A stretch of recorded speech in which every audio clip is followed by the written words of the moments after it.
What's the best Apple laptop of 2022? It comes down to two things. It comes down to you're not that special and you're not that rich. Let me explain. I like to be educated, but I'm so frustrated. Hello.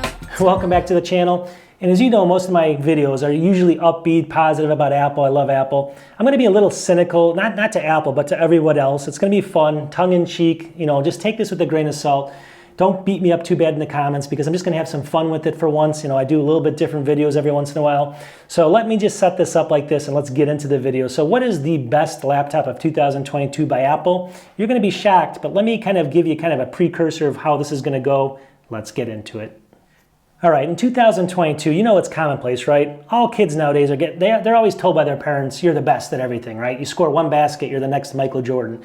At the age of 25, you're going to be the biggest CEO in the world. And the reality of the situation is our kids are going to be more like this over here, growing up, you know what I mean? Or they're going to be like this over here, growing up, and they're going to have fun just like all the other kids have out there, and they're going to be normal just like me and you, and they're going to fall into that 95% of the population range that needs a computer for basic stuff, for the same stuff, for business, for everything else as they grow up, for schoolwork, and they're not going to fall into that 5% that really need these specialized computers. And that's the reality, and that's one of the reasons why I want to choose what I'm going to choose here in a second, and I'm going to show you why this kind of shocking computer is the best in 2022.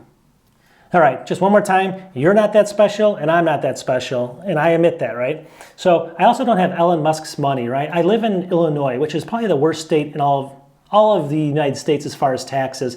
They tax me the most, we have the most crime, then I have to save my money to pay more taxes next year, right? They keep raising taxes, education goes down, so I need my money. I can't keep spending money on these crazy laptops. I do because I have a Mac channel, but anyways, most people can't, especially if you live in Illinois, right? So anyways, you get the idea what I'm saying here. You need money for these things, so you gotta use that as one of the equations as well.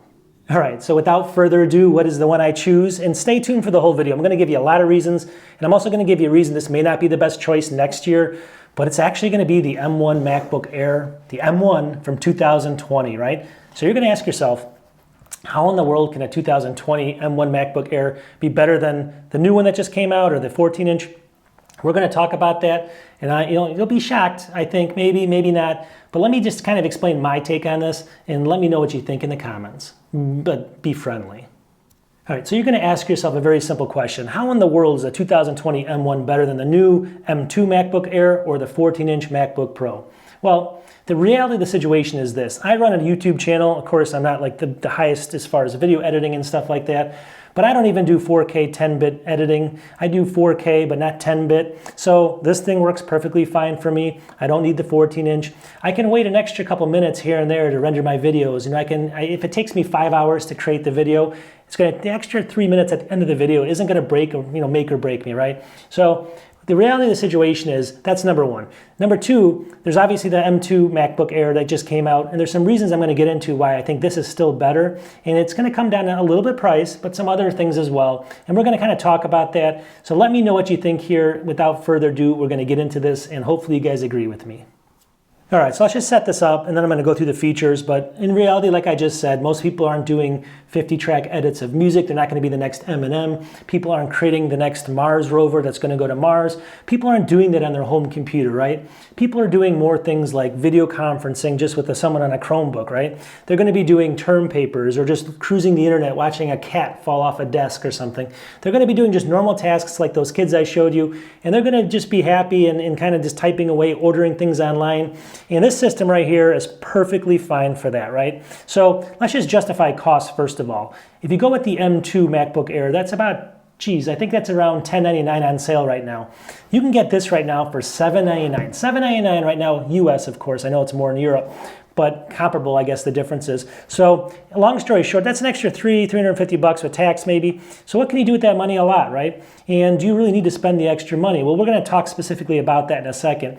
Now the the 14-inch MacBook Pro is a little bit different story. You're going to get a lot of upgraded stuff there. But even on sale, those things are around $16.99, $1,700. You got to add tax then. So you're talking double the cost of this, 2 times the cost of this, right? All right, so you're going to ask yourself, well, again, the 14-inch is going to be too expensive. It's twice as much. I don't have the need. I fall in that 95%. So why not get the M2 MacBook Air? And I say you can get that for sure. But why should you do it, or why shouldn't you do it? First of all, you shouldn't, because of the reason this thing has, let me just see here, 2560 by 1600 screen, 0.3 inches smaller than the M2, but the same PPI. They both have True Tone. This thing here has got 400 nits of brightness. The M2's got 500, but you know, most of us use the brightness at 50 or 60%, so you're not even going to notice the brighter screen. Unless you're out in the middle of Arizona on a sunny day, sitting in the middle of a field, you're probably not going to use that feature. So justifying the screen difference, I mean, obviously the M2 has a little bit better screen as well, but do most of us need that? These screens are still some of the best in the industry, probably better than any other Windows laptop out there. So you got to just take that right there and let's just start chipping away. You know, where are we gonna? Why do we have to justify getting that more expensive thing when this thing's still available? All right. Memory in this thing, it's 69.25 gigabytes per second as far as memory speed.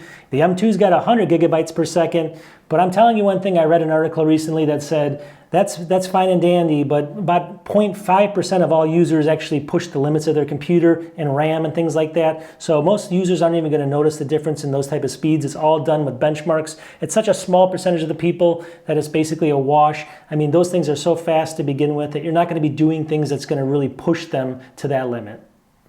Battery life on all these things. This battery, the battery of the M2 Air, the battery of the 14-inch MacBook Pro, they're all going to say about 17, 18 hours. The reality is they're about 10 hours when you do normal tasks on them, depending on if you're watching videos and doing editing and stuff.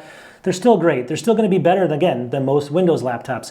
But at the end of the day, this thing holds its own. Sometimes it's better, and I actually say like this is going to be a complete wash between all three of them. Speakers.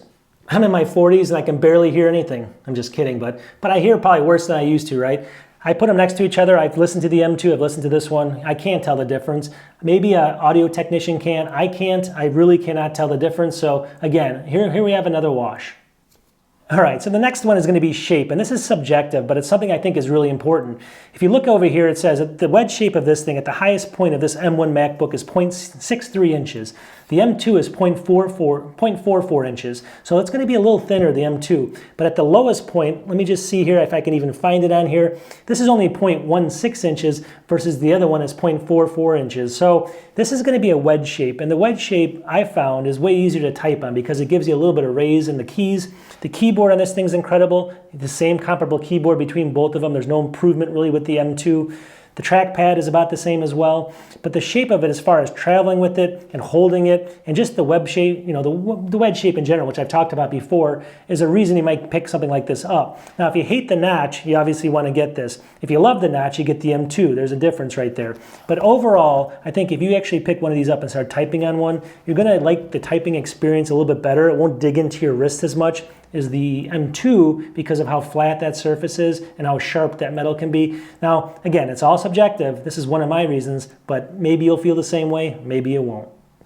Now, I just got to say, overall, the M1, the reason I'm choosing this is because the M1 MacBook Air in 2022, even though this is a 2020, has never let me down, right? 8 gigs of RAM, I have the base unit, and I can do all my 4K edits at the coffee shop. I can do all my term papers. I can do all my video conferencing. I can do anything I want on this thing, and it costs right now $799. I don't look back at it. The screen is perfect. The build quality is really good, and the battery, obviously, again, lasts all day.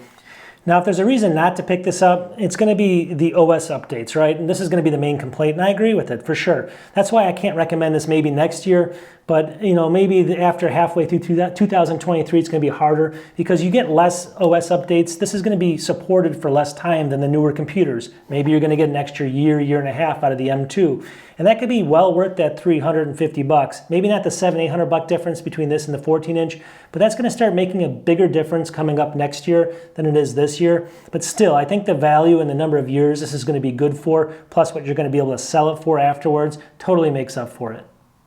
Now, so would I pick up an M2 or a 14-inch? Absolutely. But again, I always kind of complain, I'm laughing here, I'm saying I'm the 95% with everybody else, but realistically, I would only pick one up because I have a Mac channel. And again, I think that's only 5% of the people in that special case because I have to buy them because I review things, right? So maybe I'll buy one. Maybe I'll buy an M2, maybe I'll buy the 14-inch. As this thing right here is gonna win this year again, because if this was a laptop built by anybody else in 2022, it would be right up there in the top 3 laptops of the year, hands down. And build quality, screen resolution, everything combined, it's just gonna hold its own even right now. So in the end, most of us aren't gonna fall into that classified 5% of people because of those specific needs that they have. We're gonna fall into the other 95% of the basic needs of a computer.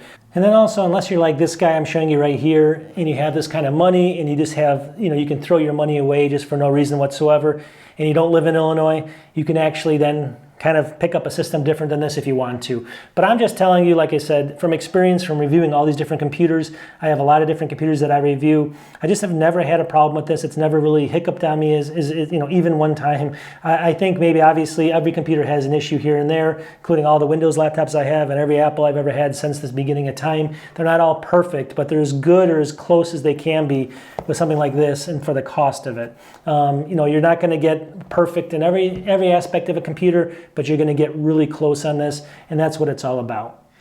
So like it or not, it's fun to be the Scrooge of a video every once in a while, and the fact and the reality of the situation is 9 out of 10 people watching this don't fall into that category, and they don't need anything more than this, and that's kind of what you gotta learn here. Save your money, put it to use, do other things with it, travel, invest, do anything else. Don't give it to Apple. Why would you give it to Apple when this does everything you need it to? I give too much to Apple as it is, and Illinois, so without further ado, we'll talk to you soon. Have a happy holidays. Peace.